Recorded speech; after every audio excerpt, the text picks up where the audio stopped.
Kelahiran Yesus, saudaraku, menandai satu era yang baru sudah dimulai. Kelahiran Yesus, ketika dia datang ke dunia ini, saudaraku, dia bawa anugerahnya. Dan secara khusus di momen Natal ini, saudara, favor to flourish. Anugerah untuk berkembang. Kata flourish sendiri, saudaraku, berbicara tentang berkembang, mekar. Ada orang-orang di tempat ini yang hidupnya tidak lagi layu. Saya nggak dengar kata amin loh dari tempat ini. Ada orang-orang di sini yang hidupnya tidak lagi kering. Ada orang-orang di tempat ini yang tidak lagi stuck. Engkau akan bertumbuh, engkau akan berkembang. Ada peningkatan. Sekali lagi tepuk tangannya boleh yang paling meriah buat Yesus Tuhan kita. Kalau kemarin saudara kita sudah belajar ya, dari kehidupan si kurma kecil. Berapa banyak dari saudara di tempat ini yang kemarin hadir dan mengikuti Christmas Eve, boleh lambaikan tangan saudara. Kita kasih tepuk tangan saudaraku. Kemarin kita belajar dari kehidupan si kurma kecil. Bagaimana di dalam masa-masa yang begitu berat, seolah-olah dunia sangat tidak adil ya bagi si kurma kecil ini ya. Sudah dilahirkan di padang gurun. Seandainya kurma kecil ini bisa berteriak, maka dia akan berteriak. Kenapa sangat tidak adil? Orang lain lahir di keluarga yang kaya, orang lain lahir di keluarga yang luar biasa. Tapi si kurma kecil ini tidak mendapat kesempatan sejak dari masa kecilnya. Dia dilahirkan di tempat yang kering kerontang. Kalau dia bisa berteriak, saudaraku, bukan hanya dia lahir di lingkungan yang tidak kondusif. Dia mengalami situasi di sekelilingnya yang begitu ekstrim. Panas kepanasan, dingin kedinginan. Kalau dia mau teriak, kalau seandainya diberi kesempatan kurma kecil ini bisa bicara, maka dia akan berkata, it's not fair, life is not fair. Sudah situasi tidak mendukung, sekeliling tidak mendukung, masih ditindih dengan batu. Saya nggak tahu kemarin apakah Pastor Jonathan ketika khotbah di tempat ini menunjukkan kepada saudara gambarnya. Tapi certainly saudaraku, saya nggak tahu multimedia apakah ada ya gambar yang kemarin saya munculkan. Kalau ada boleh dimunculkan, nggak ada it's okay.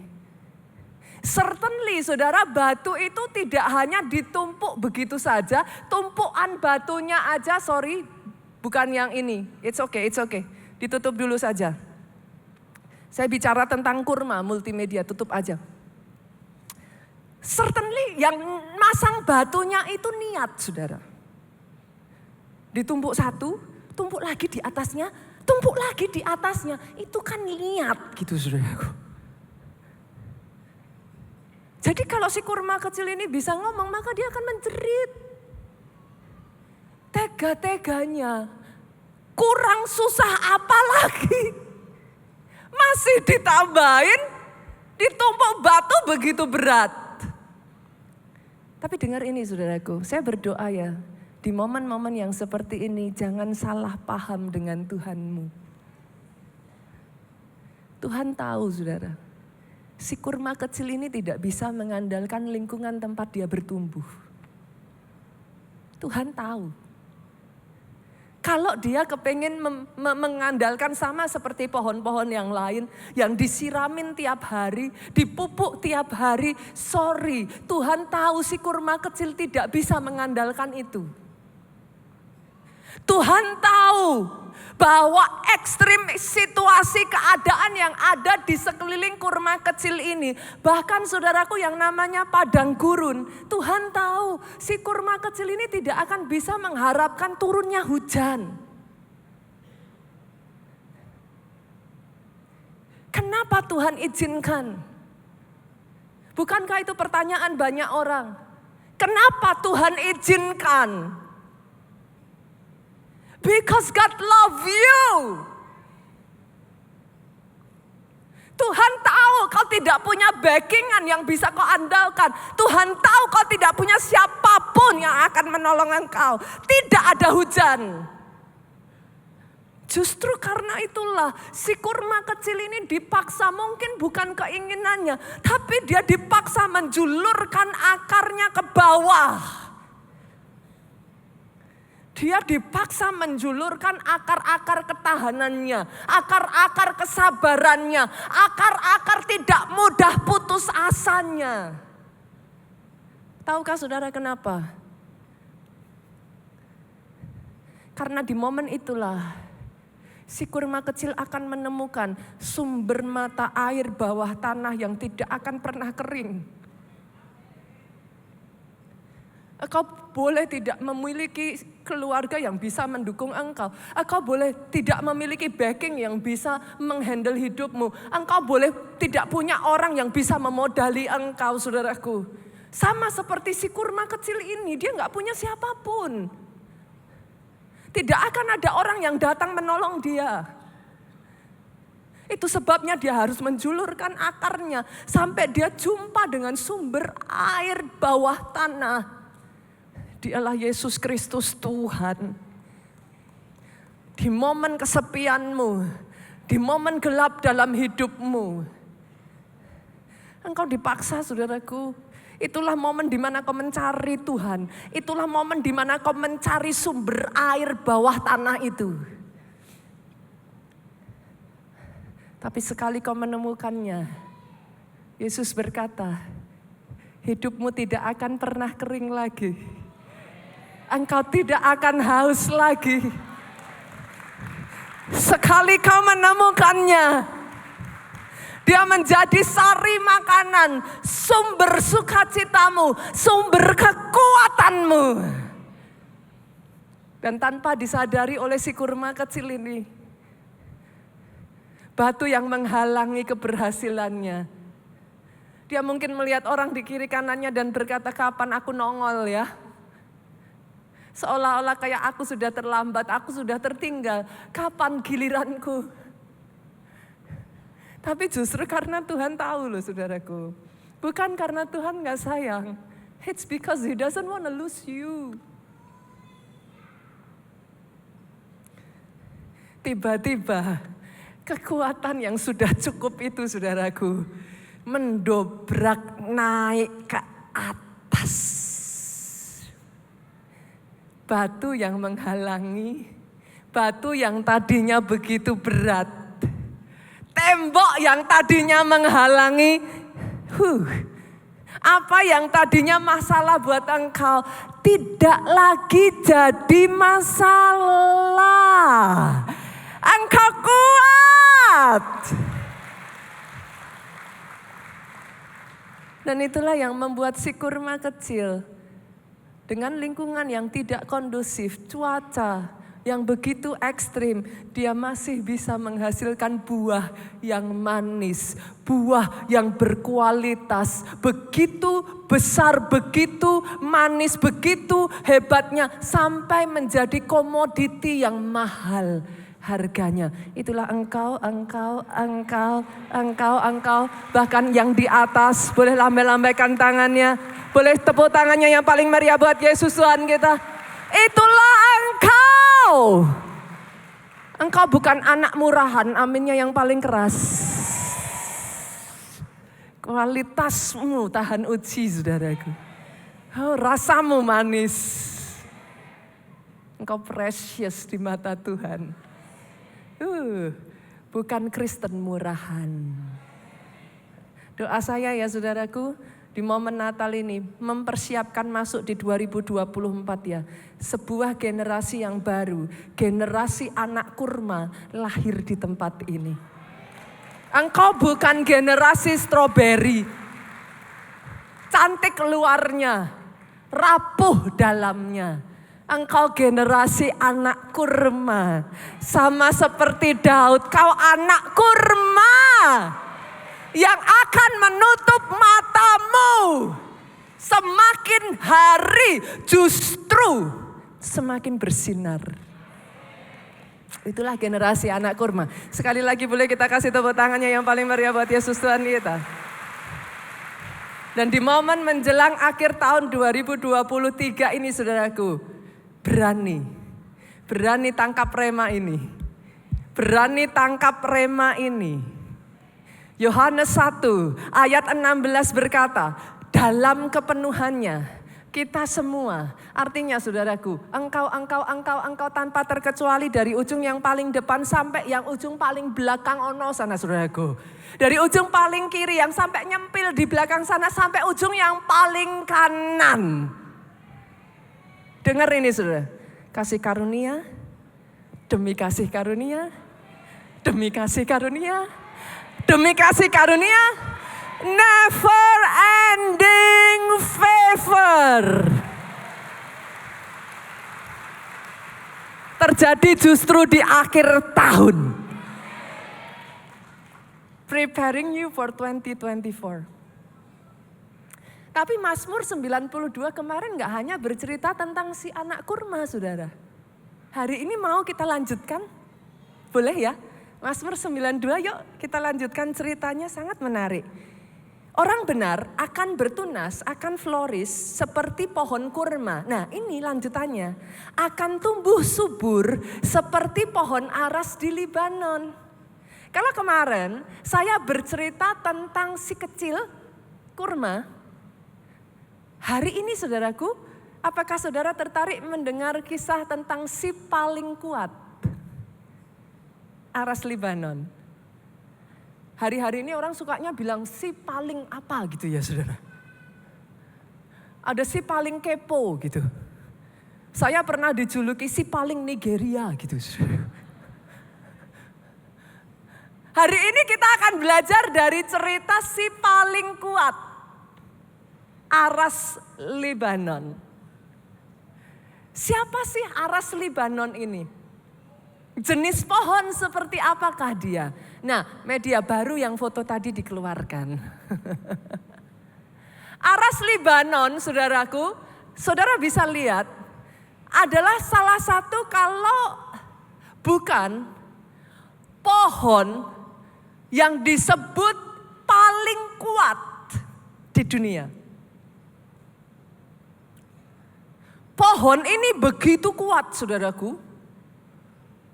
Dia punya rentang pertumbuhan yang melampaui kebanyakan pohon-pohon lain. Sebagian dari pohon aras ini, saudara, dia bisa tumbuh mencapai 20 meter. Kalau saudara lihat pohon-pohon yang lain rata-rata 5 meter aja udah tinggi ya. Nah si pohon aras ini saudaraku, dia bisa tumbuh sampai mencapai ketinggian bahkan 20 sampai 40 meter. Di daerah yang sangat mendukung bagi dia saudaraku, dia bahkan bisa bertumbuh mencapai ketinggian 60 meter. Kalau kira-kira aja ya saudaraku, satu lantai gedung itu berapa ketinggiannya? 4 meter? 4 meter, saya taruhlah 3 meter aja ya saudara ya. 3 sampai 4 meter atau 4 lah. Ini nanti kalau ada kontraktor di sini nggak terima sama saya saudaraku. Saya taruh 3 pastor, 2,5 sampai 3 itu tempat parkir, nanti saya dijawab gitu saudara. Oke, saya taruh 4 saudara. Maka kalau aras Libanon ini dia punya kekuatan untuk bertumbuh sampai 60 meter. Maka saudara membandingkannya dengan gedung 15 lantai. Betul? Nah, kira-kira bisa bertumbuh setinggi itulah dia saudara. Doa saya di tempat ini ada orang-orang Kristen aras Libanon. Oh yang tepuk tangan cuman yang di depan saja. Yang di atas boleh dong tepuk tangannya yang paling meriah. Saya berdoa ya saudaraku, kenapa? Karena favor to flourish, saya sungguh percaya ada orang-orang di tempat ini yang Tuhan akan berikan anugerah kepada saudara untuk berkembang. Tapi untuk saudara berkembang, saudara butuh kekuatan yang besar. Ya saudaraku, kalau saudara mau berkembang, saudara harus mengembangkan kekuatanmu. Saya melihat ya saudara, ada sangat banyak pengusaha yang kekuatan komitmennya kecil. Baru memulai sesuatu, baru merintis, belum apa-apa sudah ngomong, kayaknya nggak bisa. Saya ganti yang lain aja. Nanti ganti yang lain lagi, baru juga sebentar, baru berjuang berat sedikit, kayaknya nggak bisa. Kekuatan komitmennya terlalu kecil. Sehingga nggak bisa dibawa besar. Berapa banyak saudaraku, saya melihat ada keluarga-keluarga yang kekuatan kasihnya terlalu kecil, Pak. Baru beda sedikit loh urusan pasta gigi loh saudara. Cuman yang satu dipenyet-penyet, yang satu langsung dibuang, cuman gitu aja. Baru beda sedikit urusan AC. Yang satu maunya dingin, yang satu maunya panas kan gitu saudaraku. Langsung sudah ngomongnya, kayaknya kita gak cocok lagi. Sekarang saya udah dingin, gak ada feeling lagi sama kamu. Gimana sih saudaraku? Sehingga akhirnya pernikahannya tidak bisa berkembang. Gak bisa kuat. Dibutuhkan kekuatan untuk bisnismu berkembang. Dibutuhkan kekuatan untuk keluargamu berkembang. Halo KKS, berapa banyak di sini yang KKS? Langsung saja saya minta bangkit berdiri. KKS, ayo bangkit berdiri. Ini banyak yang malu nih, bangkit berdiri, ayo. Yang sudah gini mau gini lagi berdiri. Mana nih KKS, mana lagi? Hanya segini KKS di tempat ini. Berdiri. Boleh gak kita kasih tepuk tangan saudaraku buat para KKS kita? Jangan duduk dulu. Bagi para KKS di tempat ini dibutuhkan kekuatan untuk Komsel bertumbuh. Ini yang berdiri sedikit loh. Lihat ke sekeliling saudaraku. Sejauh yang bisa kau lihat Tuhan berikan kepadamu kata firman Tuhan kan. Sekali lagi kita kasih tepuk tangan buat para KKS kita. Silakan duduk. Wow. Dibutuhkan kekuatan saudaraku. Untuk engkau bisa bertumbuh. Saya berdoa ya saudara dalam momen Natal ini ya.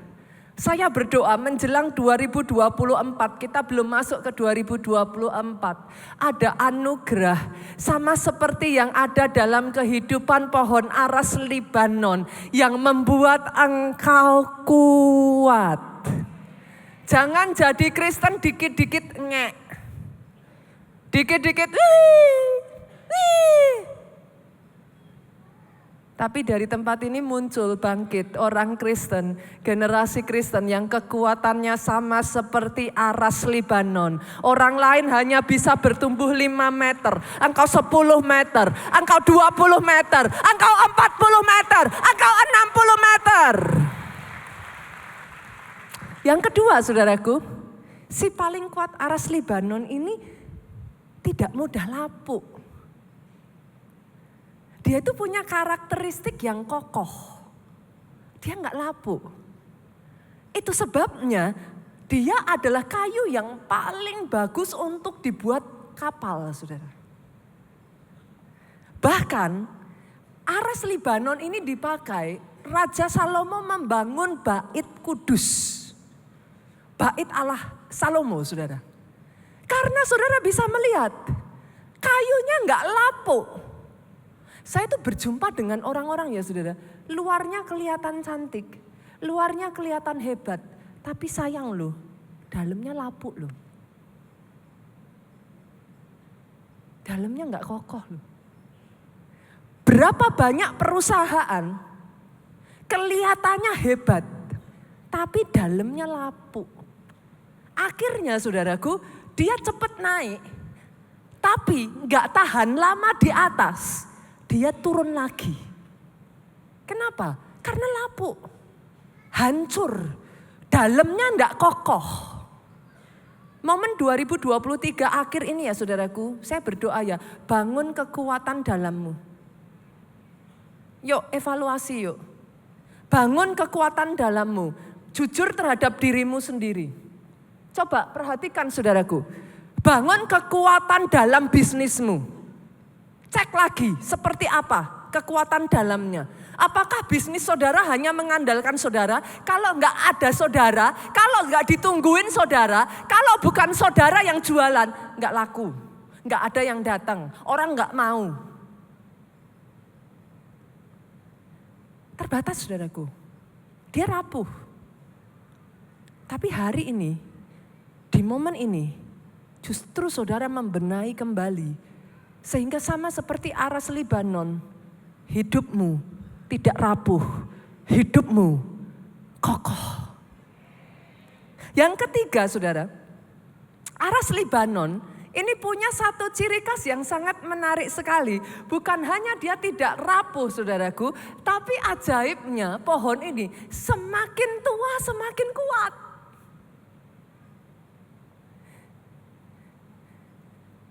Menarik ya saudara? Semakin tua usianya, bukan semakin lemah. Kemarin kita baca di Mazmur 92. Yuk kita lihat lagi. Kita lihat lagi, Mazmur 92.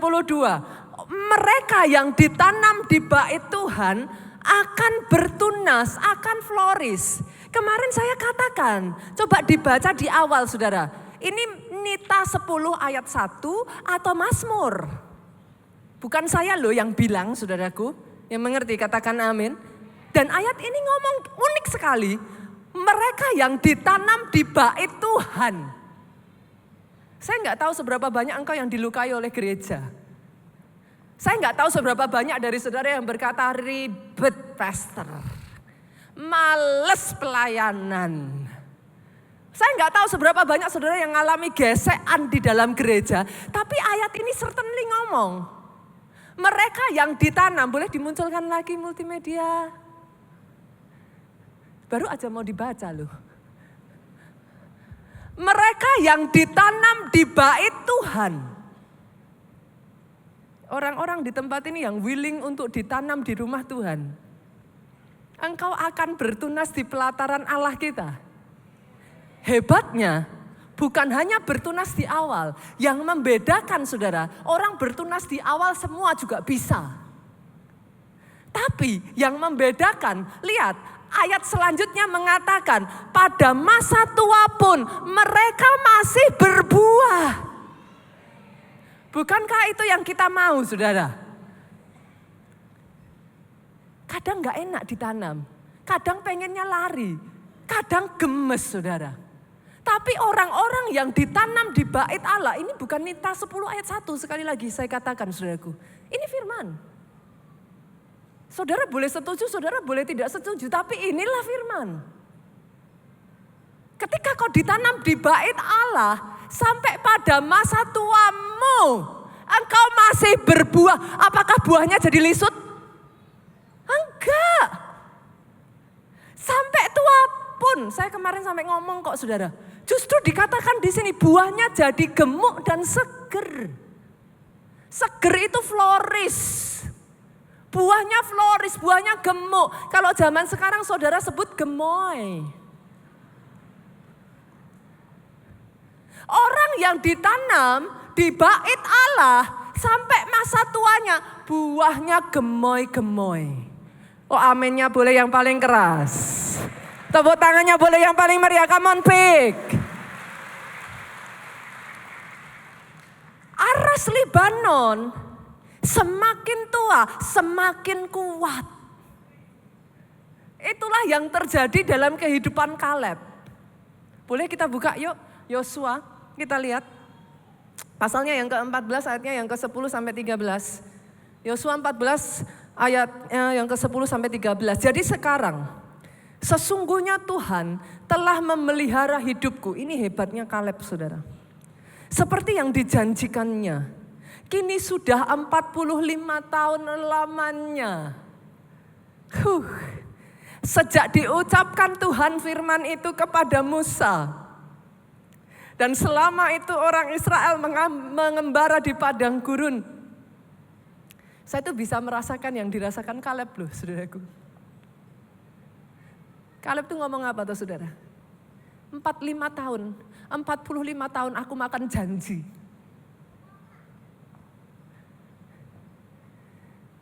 Ini perkataan seorang yang mempertahankan kekuatannya, saudaraku. 45 tahun sejak janji itu diberikan. Ada di sini yang baru setahun sudah ngomong, Pastor, kapan? Mana katanya? Pendeta bilangnya apa? Mana? Ini loh saudaraku, saudara bisa ngerasain bobot perkataan Kaleb enggak? 45 tahun. Selama itu orang Israel mengembara di padang gurun, itu bahasa halus saudaraku. Dengan kata lain Kaleb itu ngomong 45 tahun. Aku cuman muter-muter masalah.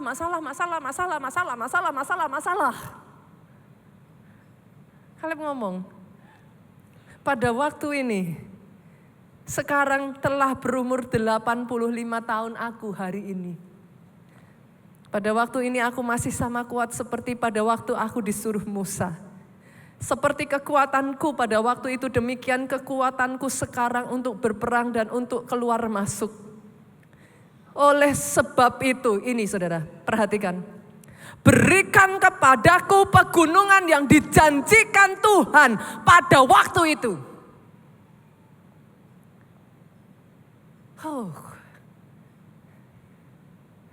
Ada orang-orang di tempat ini yang Tuhan mau kasih kau Hebron. Tapi untuk kau dapat Hebron dibutuhkan kekuatan, saudaraku. Bukan hanya kekuatan untuk bertumbuh. Karena ada orang-orang sampai di usia tertentu jawabannya gini, aku tuh ya kayak gini. Kalau mau ya sudah, enggak mau ya sudah. Mau gimana lagi, memang kayak gini. Pernah dengar kata-kata itu? Dibutuhkan kekuatan untuk bertumbuh. Kekuatan untuk kau bisa berubah. Kekuatan untuk engkau bisa beradaptasi. Kekuatan untuk engkau bisa keluar dari zona nyamanmu. Yang mengerti katakan amin. Saya baca ayat ini ya saudaraku. Hati saya berdetak. 45 tahun Kaleb makan janji. Hatinya gak pahit. Dia anak kurma saudaraku. Hatinya gak pahit. Tapi dia ngomong, 45 tahun loh, aku cuman puter-puter 45 tahun loh, yang aku dapatkan dari janji itu hanya masalah. Hari ini usiaku sudah 85 tahun. Tapi dia ngomong, aku masih sama kuat. Berikan aku tanah yang dijanjikan Musa. Ada di tempat ini engkau orang-orang yang sudah melupakan janji Tuhan atas hidupmu. Engkau kompromi, engkau merasa mana, gak kunjung datang. Akhirnya engkau berkata, mungkin memang bukan bagianku. Saya berdoa jenis orang Kristen yang lahir ya saudaraku dari keluarga Allah adalah orang Kristen Kaleb. Orang Kristen Aras Libanon yang berani berkata kepada Tuhannya, I've waited, aku menanti, aku tidak menjadi pahit. Aku masih menunggu. Dan kekuatanku tidak berkurang, imanku tidak berkurang. Kepercayaanku tidak berkurang. Keberanian untuk kau datang kepada Tuhanmu dan berkata, berikan Hebronku. Kalau ada orang-orang Kristen seperti ini saudaraku, Indonesia bagi kemuliaan nama Tuhan.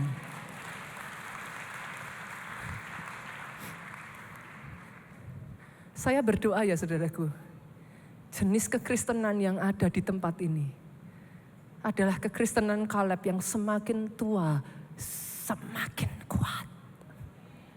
Karena jujur Pak, ada orang-orang, bahkan firman berkata, yang terdahulu akan jadi yang terkemudian. Ngeri toh saudara. Kau lama jadi orang Kristen, tapi setelah sekian lama kau jadi orang Kristen, kau pahit, kau apatis. Apimu tidak lagi menyala. Setelah sekian lama kau jadi orang Kristen saudaraku, semakin tua, kekuatanmu semakin pudar. Sehingga bahkan ketika tiba waktunya janji itu akan diberikan, banyak orang sudah berkata, sudahlah Tuhan, kayak gini aja sudah cukup.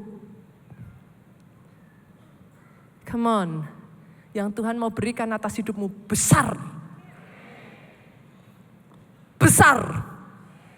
Hebron. Yang di dalamnya Pak, didiami raksasa. Adakah orang-orang di sini yang bisa melihat? Saya tuh dapat pemahaman yang baru saudaraku. Sekarang saya melihat dengan cara yang berbeda. Karena firman itu ngomong, apa yang kau lihat, kuberikan kepadamu. Bukankah Tuhan yang empunya langit dan bumi, bukankah bumi itu adalah pijaan kakinya? Apa yang Tuhan tidak punya? Masalahnya bukan apa yang Tuhan mau kasih, masalahnya kau bisa ngelihat enggak? Bukan hanya doa minta-minta Tuhan tolong kabulkan, Tuhan tolong kabulkan, no. Gain your strength. Perkuat manusia rohmu.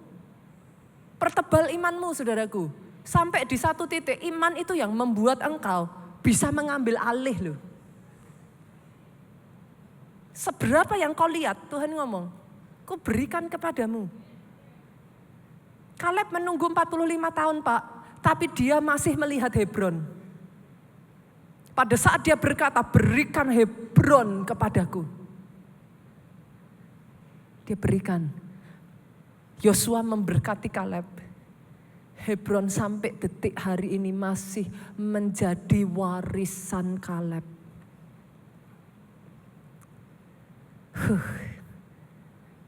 My heart, hati saya saudaraku. I'm longing. Saya rindu melihat orang-orang di tempat ini dibawa Tuhan besar.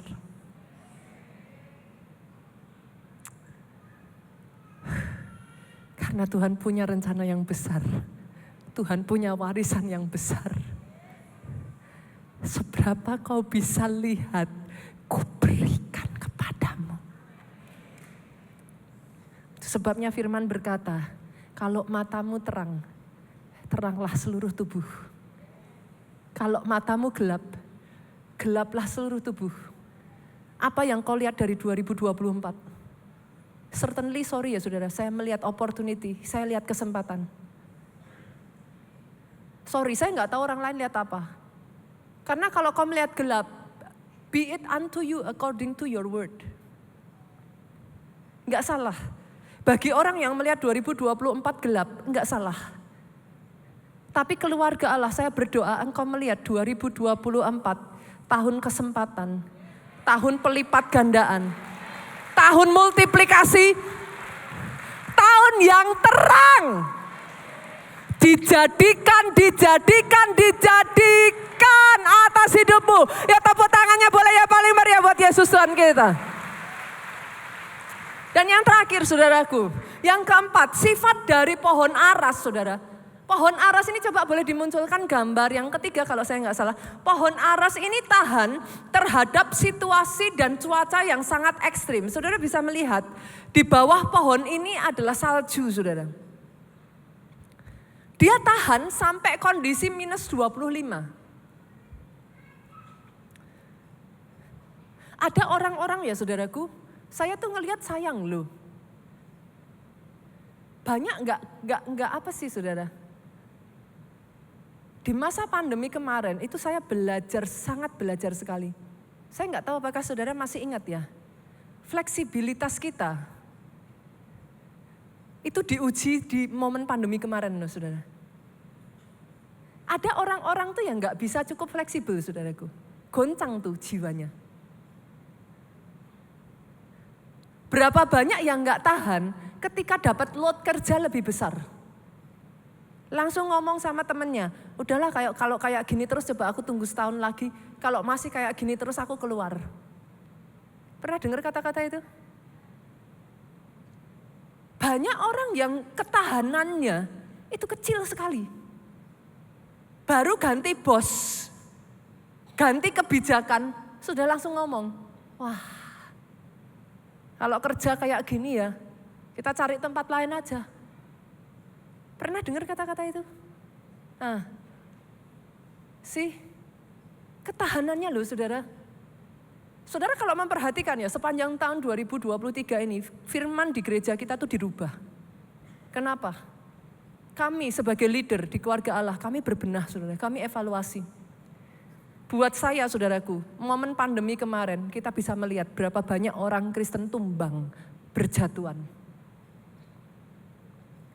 Gereja harus mulai bangkit, mempersiapkan timnya, mempersiapkan orang-orangnya. Sorry Ton, saya bilang terakhir tapi masih lama.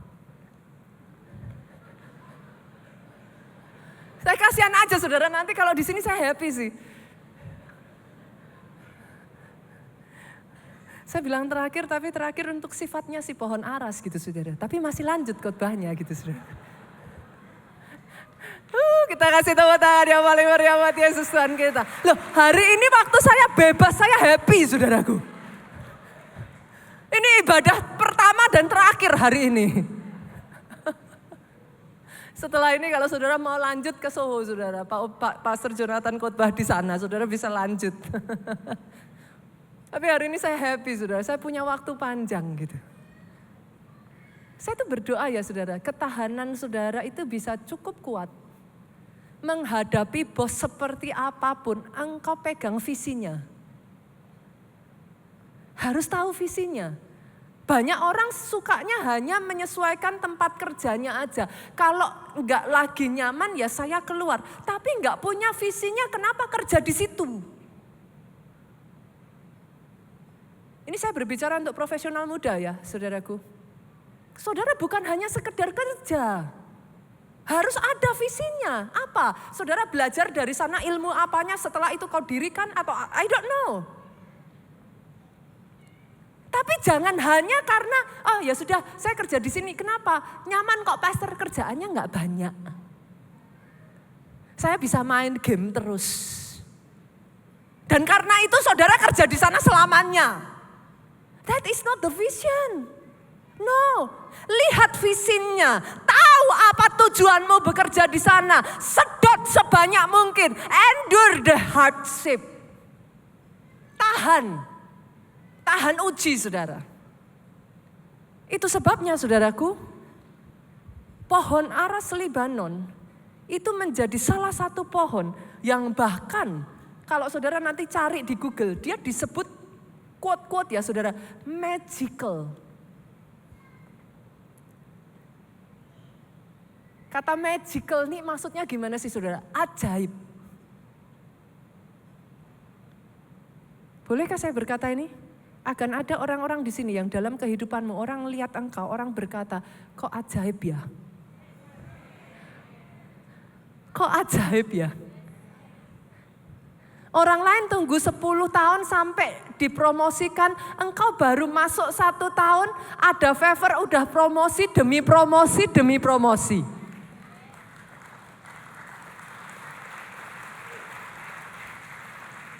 Kok ajaib ya? Orang lain puluhan tahun aja belum dapat, kamu kok bisa dapat? Bukankah itu yang terjadi atas gereja kita? Kok ajaib ya? Tuhan berikan gedung secantik ini, sudah cantik-cantik, mari kita gunakan sebaik mungkin saudaraku. Yang mengerti aminnya yang paling keras. Saya berjumpa dengan orang-orang yang terus-menerus hamba-hamba Tuhan yang berkata kepada saya, Pastor Nita kok bisa? Keluarga Allah itu baru berapa tahun di Jakarta? Kok bisa? Ada hamba-hamba Tuhan, saya berjumpa dan berkata seperti ini, saya loh Pastor, 30 tahun lebih loh menggembalakan. Kami masih sewa tempat loh. Saya sadar sesadar-sadarnya saudaraku. Dan biarlah ketika orang melihat gedung ini, bukan manusia yang ditinggikan, tapi orang melihat gedung ini, orang belajar satu hal dari gedung ini. Yes, bersama Tuhan tidak ada yang mustahil. Dan yes, bagi orang percaya tidak ada yang mustahil. Gedung ini saudaraku adalah satu pernyataan bahwa apa yang mustahil Tuhan balikkan. Ketika iman itu present saudaraku, gedung ini adalah bukti.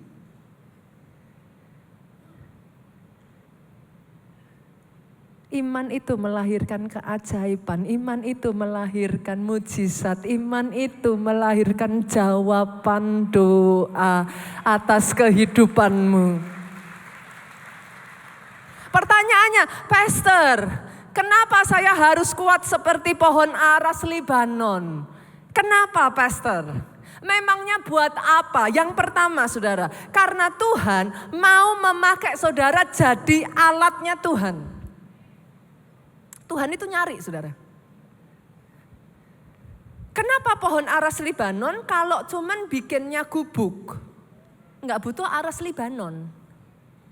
Gubuk saudara boleh kok bangun pakai jerami bahkan. Perkara angin nanti datang dia terbang saudaraku, I don't know gitu.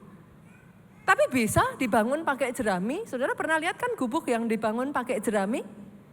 Bisa. Tapi saudaraku dibutuhkan pohon aras untuk membangun istana semegah istana Salomo.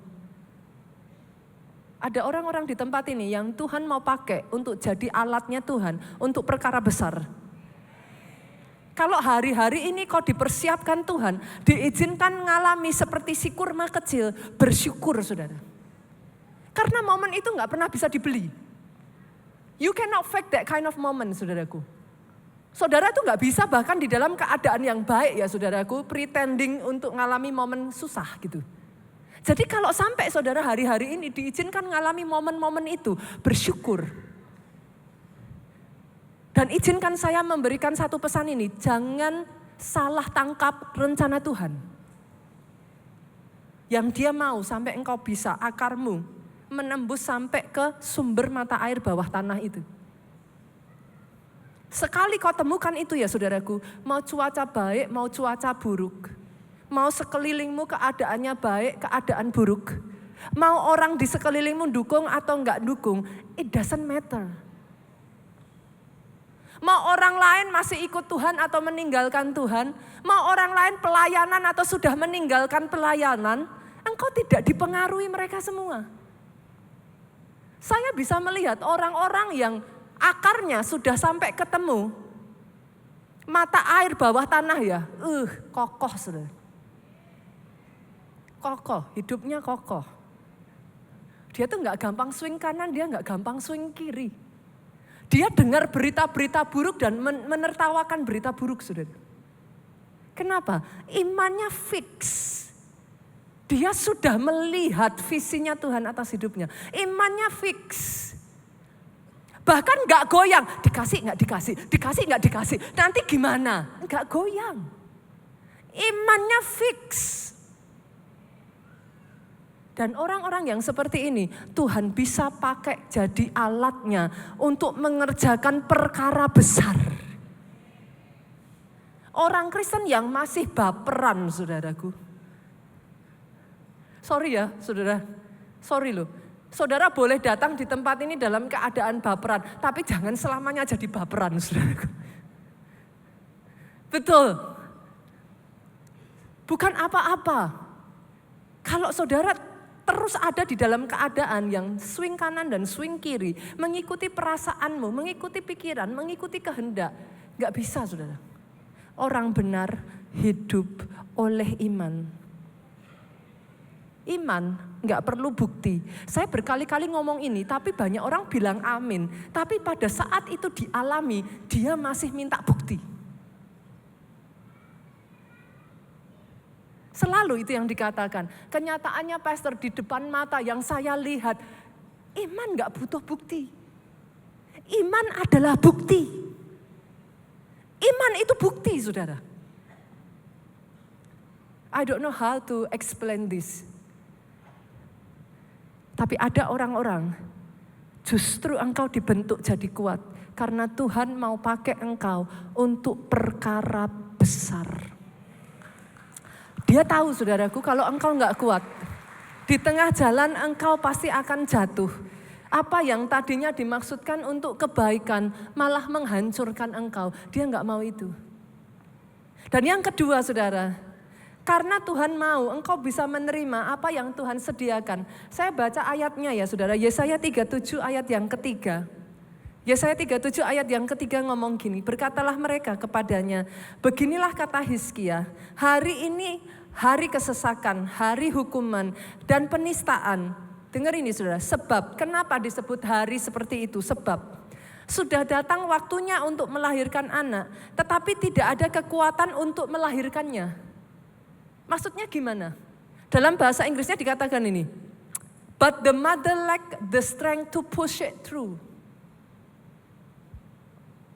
Harusnya janji Tuhan itu sudah dikasih kepada saudara. Harusnya bayi itu sudah waktunya lahir. Tapi the mother lack of strength to push it. Gak punya kekuatan untuk mendorong sampai jadi. Jadi kuat, saudara. Kita gak mau jadi orang Kristen yang cuman kayak gini nih loh, saudara. Nunggu pasif terus gini, mana lah gak dikasih kok sama Tuhan. Aku udah berdoa, aku udah berpuasa. No, rebut, saudara. Kalau itu bagianmu rebut, ambil dengan paksa. Loh pastor kok ngajarinya gitu? Iya, karena musuh gak akan memberikan seenak itu kepada saudara. Bukan Tuhan gak sayang, bukan Tuhan gak menepati janji. Tapi musuh akan terus menghalangi kalau saudara gak rebut dengan paksa. Untuk saudara bisa merebut dengan paksa, kau butuh kekuatan. Bangun tuh kehidupan doamu. Baca firman. Baca firman. Baca firman. Baca firman. Tahu gak, saudara, kenapa banyak orang Kristen akhir zaman goyah? Banyak orang Kristen sekarang gak pernah baca firman. Gak tahu kebenarannya, dengar dari YouTube ini, dengar dari Instagram ini, goyah. Halo, maafkan saya, saudaraku. Maafkan saya. Engkau harus baca firman. Engkau harus belajar kebenaran firman. Ada sebagian orang tanya sama saya kayak gini, pastor, bukankah kalau aku di dalammu, engkau di dalamku, apa saja yang aku minta kau berikan? Kok tak enak, saudara? Kata aku di dalammu, engkau di dalamku. Dalam bahasa aslinya ngomongnya kayak gini, saudaraku. Aku di dalammu, engkau di dalamku, apa saja yang kau minta, yang ku kehendaki, ku berikan kepadamu. Jangan main-main menggunakan ayat itu kalau saudara baca firman aja enggak. Bagaimana saudara bisa berada di dalam dia? Engkau enggak tahu kok apa yang jadi kehendaknya. Kalau kau hanya asal minta, yang jadi keinginan hatimu bukan itu yang dikabulkan. Tapi kau harus tahu apa maksud hatinya Tuhan. Kalau toh dia bawa engkau besar, dia berkati engkau, apa maksudnya Tuhan? Ya mengerti aminnya yang paling keras. Firman hari ini dalam, saudara. Tapi saya berdoa keluarga Allah, kau sanggup untuk terima itu. Engkau siap terima itu. Senggol kiri kanan yuk, beneran saudara, baca Alkitab.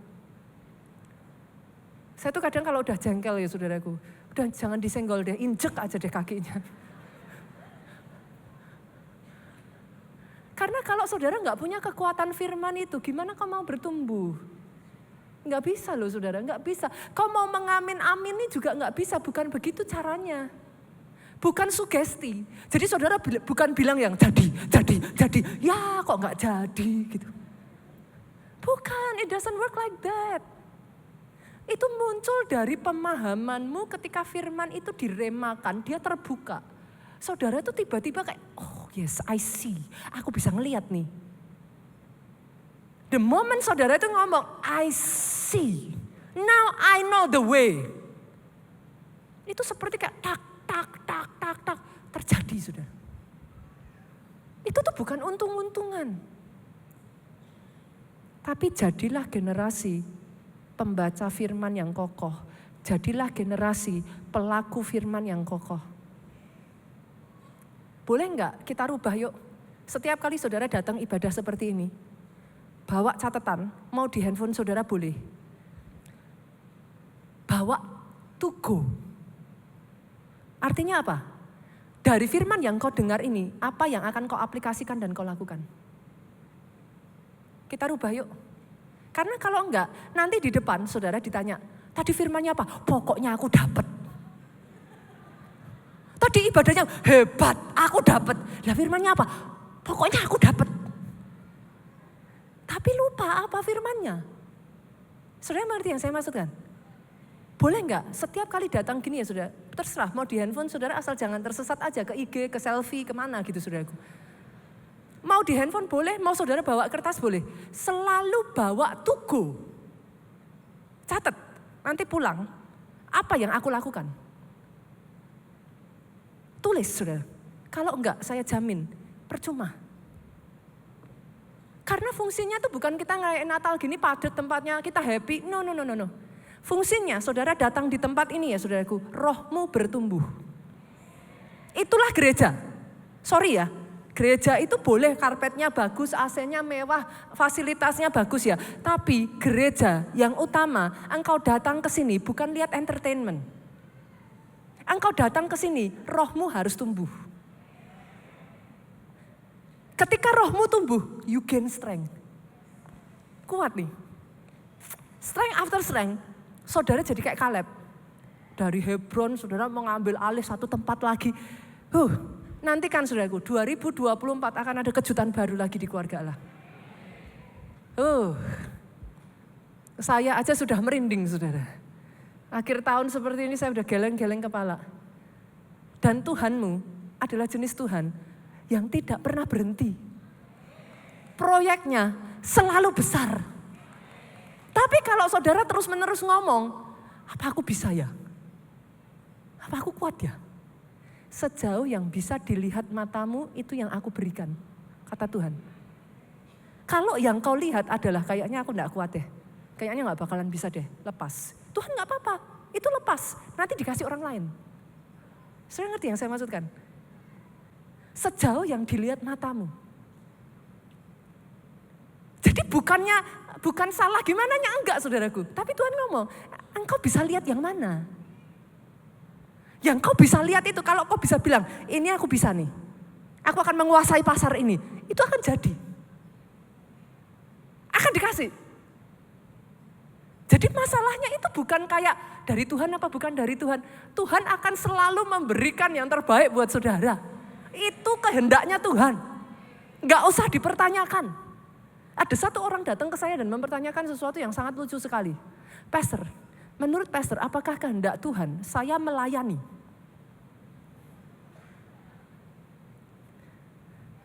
Saya itu senyumnya agak bingung, saudaraku. Saudara ngerti yang saya maksudkan tuh? Itu sebabnya kenapa harus baca Alkitab. Saudara tahu mana yang kehendak Tuhan, mana yang baik, mana yang sempurna. Engkau tahu. Setelah itu bagian kita, merangsek saudaraku, ambilin satu-satu. Ambilin satu-satu, ambilin satu-satu. By faith. By faith. By faith. Itu sebabnya kau harus kuat. Karena proyek yang mau Tuhan berikan atas hidupmu besar. Engkau harus kuat. Harus jadi generasi yang kuat. Harus seperti aras Libanon, saudaraku. Kita lihat yuk, Galatia 6 ayat yang ke-9 mengatakan, jangan kita jemu-jemu berbuat baik. Karena apabila sudah datang waktunya, kita akan menuai jika kita tidak menjadi lemah. Sekalipun gak ada orang yang lihat kerja kerasmu ya, terus kerja keras. Jangan lelah. Sekalipun gak ada orang yang melihat perbuatan baikmu kepada orang lain, teruslah berbuat baik. Sekalipun engkau dikecewakan ketika menolong orang justru dikhianati, teruslah berbuat baik. Nah ini yang gak gampang saudara. Para KKS halo. Sekalipun anak salmu terus menyebalkan, teruslah berbuat baik. Gak gampang saya tahu saudara. Terus tabur benih. Terus tabur benih. Kenapa? Firman ngomong kalau kau gak jadi lelah. Kalau kau gak jadi lelah, bukan gak nuai loh. Sudah lelah dulu sebelum nuai. Itu masalahnya. Artinya stamina kekuatanmu harus dilatih. Stamina kekuatanmu harus dilatih. Pastor caranya gimana? Doa, baca firman, puasa itu adalah dasar kekristenan. Jangan dilewatkan. Mau sampai kapan pastor? Seumur hidup. Saya tanya kan simpel kan, saudara makan sampai kapan? Sampai umur 20 tahun berhenti makan? Sampai umur 25 tahun berhenti makan? Sampai akhir saudara menutup mata, saudara masih makan. Itu sebabnya kalau sudah gak bisa makan, dikasih infus supaya ada asupan makanan masuk. Yang mengerti katakan amin. Nah, sampai seumur hidupmu tetap makan. Baca firman. Doa jangan dilupakan. Penyembahan pujian. Doa puasa jangan ditinggalkan. By the way, 11 Januari saudaraku. Kita mulai puasa ya, awal tahun ya. Kawan catat tanggalnya. Keluarga Allah kan sudah biasa toh? Kayaknya keluarga Allah kalau nggak puasa ada yang salah deh. Yang mengerti katakan amin. 11 Januari catat saudaraku, 21 hari kita puasa membuka tahun 2024. Persiapkan hati, saya sengaja ini belum diumumkan kan, saya sengaja sudah umumkan jauh-jauh hari, saudara well prepare. Saudara yang mau puasa lebih dari itu mau mendahului juga boleh. Ada sebagian pastor nanti mulai tanggal 2 biasanya, tanggal 1 nanti dulu pastor saya masih mau makan-makan keluarga dulu kan gitu. Ada yang mau mendahului boleh saudara, it's okay. Tapi tanggal 11 Januari, 21 hari kita akan membuka 2024 dengan puasa. Keluarga Allah boleh gak? Saya ajak yuk ikuti journey-nya yuk. Gereja ini bukan yang kayak saudara datang hari Minggu, buat saudara yang baru di tempat ini. Keluarga Allah itu bukan jenis gereja yang saudara datang dengar khotbah hahaha saudara pulang. Bukan saudara. Di tempat ini saudara ditempa. Di tempat ini saudara diajak masuk dalam sebuah journey. Sehingga yang tadinya kau gak bisa, imanmu gak nyampe. Sekarang imanmu sudah cukup, engkau bisa masuk ke berikutnya lagi gitu saudara. Itu ceritanya begitu saudara di keluarga Allah. Nah part of the journey, untuk menumbuhkan imanmu itu, di sini banyak puasa saudara. Jadi bagi saudara yang, wah kayaknya saya salah masuk gereja gitu saudara. Kita suka puasa. Jadi 21 hari nanti masih akan ada berikutnya. Setahun setidaknya akan ada 3 kali dalam 1 tahun. Kita tuh puasa massal, barengan. Senggol kiri kanannya, ayo dijalani yuk. 1 tahun ini saya tantang lagi ya. Kejadian sampai Wahyu diselesain yuk. Loh. Namanya orang bertumbuh Bapak Ibu, itu bukan anak kecil kalau bertumbuh. Tadinya belajar penambahan, terus belajar pengurangan, terus belajar perkalian, belajar pembagian kan gitu. Tadinya baru bisa baca firman 1 pasal, ditambah jadi 2, ditambah jadi 3 kan gitu Bu. Tadinya hanya bisa doa 5 menit, gak apa-apa. Jadi 10 menit. Jadi 15 menit kita bangun Pondok Daud. Saudara yang lagi belajar doa, tapi nggak bisa doa di rumah karena ngantuk, datang deh ke sini saudara. Ketiduran di sini nggak apa-apa, silahkan. Loh, inilah gereja kita ini memang tempat pelatihan seperti ini. Inilah keluarga Allah, saudara. Gereja ini bukan didesain hanya untuk saudara duduk happy-happy pulang. Tapi di sini kau dilatih. Engkau jadi Kristen Aras Libanon. Engkau jadi Kristen kurma. Itu sebabnya di tempat ini banjir mujizat terjadi. Oh yes, tsunami mujizat terjadi. Ini saya mendengar sudah begitu kenceng nih saudaraku. Kenapa? Bukan karena untung-untungan. Bukan karena kita gereja yang mengejar mujizat, sorry. Mujizat kok dikejar? Mujizat itu harusnya jadi bagian sehari-hari hidupmu. Itu bukan tujuan. Kalau kau berjalan bersama Tuhan, Sang Pembuat mujizat, jalanmu, kanan mujizat, kiri mujizat, depan mujizat, belakang mujizat. At least itu yang saya tahu ya, ketika Yesus ada di muka bumi ya Pak. Murid-muridnya tiap hari lihat mujizat. Kan? Normal, bukan sesuatu yang sampai gimana. Wajar. Yang ketiga, nah ini baru yang terakhir, pemain musik kalau mau masuk. Tuhan mau mengokohkan hidupmu supaya kau kuat menghadapi badai, saudara. Yuk 2 Korintus pasalnya yang keempat ayat 7 sampai 9. Tetapi harta ini kami punyai dalam bejana tanah liat supaya nyata bahwa kekuatan yang melimpah-limpah itu berasal dari Allah. Amin. Bukan dari diri kami. Dalam segala hal kami ditindas namun tidak terjepit. Lihat ini sudah. Kami habis akal namun tidak putus asa. Nyenengin gak sih jadi orang Kristen kayak gini? Orang Kristen kayak gini loh yang paling iblis sebel saudara. Kami kehabisan akal tapi gak putus asa. Kami dianiaya tapi tidak ditinggalkan. Kami dihempaskan namun tidak binasa. Kita jadi orang Kristen yang menolak untuk menyerah. Menolak untuk menyerah. Diizinkan ngalami gak apa-apa. Tapi bilang sama musuh gak akan nyerah. Enggak akan jatuh, enggak akan mundur. Sekali Yesus tetap Yesus.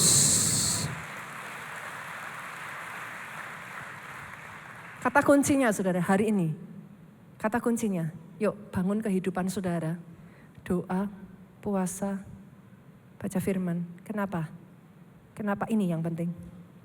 Maria sampai lahir bayi Yesus. Kata kuncinya dari satu ayat ini. Lukas 1:38. Aku ini hambamu. Jadilah padaku seturut kehendakmu. Kata kuncinya, engkau dengar-dengaran suara Tuhan dan ikuti instruksi Tuhan. Tapi enggak bisa kalau dengar suara Tuhan aja belum bisa. Kenapa butuh doa, kenapa ikut pondok Daud, kenapa baca firman, kenapa saat teduh, kenapa puasa saudara? Karena itu. Orang Kristen kehilangan hal yang paling mendasar yaitu dengar suara Tuhan. Tapi masih merasa oke, hidupnya oke. Enggak oke. Kau harus bisa dengar suara Tuhan. Dan sorry Bapak Ibu, pastor, yang bisa dengar suara Tuhan bukannya hanya pendeta ya. Enggak.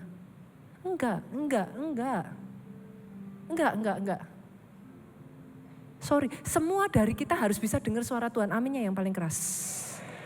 Nah kalau saudara gak bisa dengar suara Tuhan, melangkah dari apa? Kan gak bisa. Terus gimana caranya pastor? Ya itu tadi, gak ada yang instan. Doa, baca firman, puasa. Kalau saudara gak bisa merasa sendirian, ikut pondok Daud. Nanti dibantu dari situ. Kalau saudara masih ngerasa kayak pastor, saya butuh tuntunan, saya butuh dimuridkan, bagus sekali, ikut komsel. Ikut komsel. Para KKS, halo. Komselmu harus jadi komsel yang menjadi jawaban. Saya gak keberatan dengan komsel yang makan-makan, saudaraku. Tapi saya tantang dong, sekali-kali dong. Komsel doa keliling gitu kayak. Habis doa keliling makan gak apa-apa, saudaraku. Komsel penginjilan. Komsel pembelajaran Alkitab. Som diselesaikan. Landasanmu kuat. Sebagian dari saudara lihat kiri kanan, wah kayaknya salah gereja ini. Tapi doa saya saudaraku, saya nggak minta yang lain kok. Saya cuma berharap. Saya paling sedih kalau lihat ada anak Tuhan, punya Tuhan yang besar. Tapi hidupnya remain sebagai orang yang kalah. Saya sedih Pak. Kalau lihat destiny yang harusnya besar, tapi nggak bisa. Saya pengen ngelihat saudara semua di tempat ini ya dibawa Tuhan besar.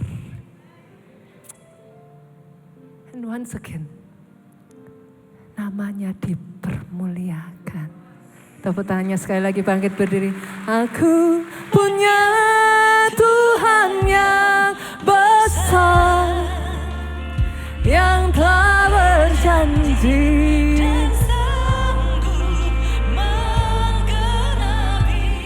Imanku bersepakat percaya kuasa-Mu, ku terima sekarang kemenangan dari. Jemaat saja yuk sama-sama katakan, aku punya. Di momen Natal ini saudaraku, Dia sanggup menggenapi imanku bersepakat.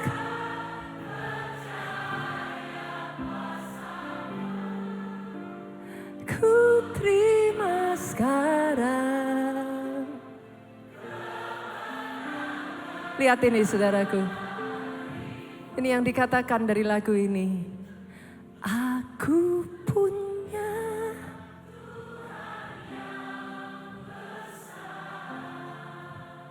Ketika Dia berjanji, Dia sanggup.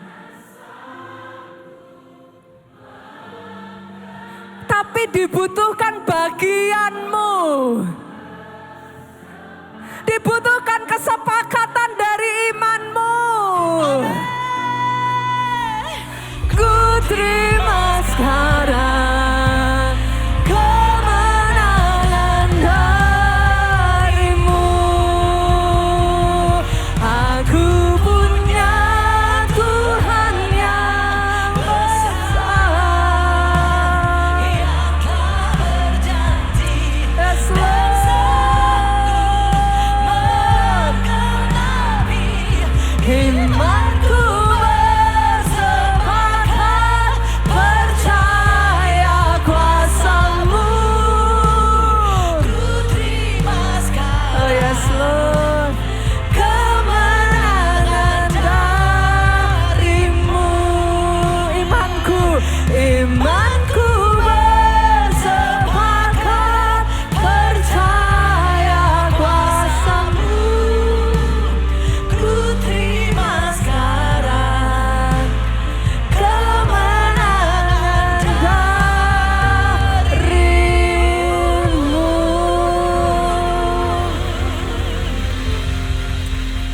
Firman-Mu berhenti disampaikan, tapi Kau terus mengerjakan karya-Mu dalam hidup kami.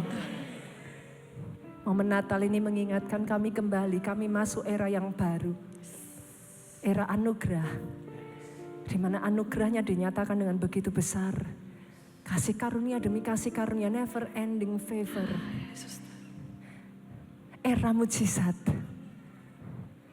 Kami melihat keajaiban demi keajaiban demi keajaiban. Hari ini iman kami bersepakat Tuhan. Amin. Kami terima. Amin. Kemenangan yang dari Engkau. Di dalam satu nama-Mu Yesus Tuhan kami berdoa, kita sama-sama katakan amin.